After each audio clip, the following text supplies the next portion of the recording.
Your kids see things differently than you do. Carey Casey, CEO of the National Center for Fathering and author of Championship Fathering, urges you to find common ground on today's father. The other evening, we were eating dinner in the kitchen. Myself, my bride Melanie, and my teenage son. We sat down and got ready to pray, and Chance still had the TV on. So, of course, I said, "Please turn it off, son. Time to eat." He did, but he complained about it. So I said, "What's the matter?" Now, get what he said. "Dad, you and Mom crunch your food, and it grosses me out. It's really annoying."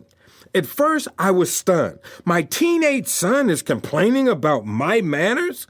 And I actually said, "Son, if you think that's annoying, see how much you'll like it in a few years when you're not only hearing me eat, but you'll be the one feeding me." Who knows if that will actually happen someday? But that's the kind of thing I heard my pop say all the time, so I enjoyed bringing that dose of reality to his life. Then later that day, I was thinking, maybe there's room for me to be more understanding about what my son is going through.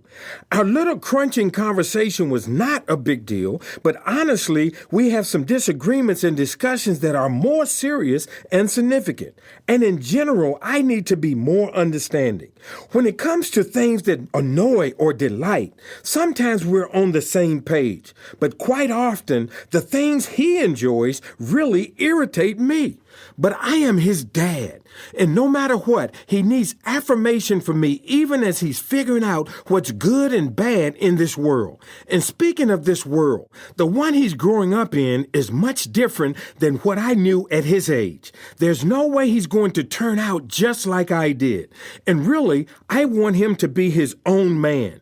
So right now, I need to cut him some slack. Have some understanding and learn to appreciate him just as he is.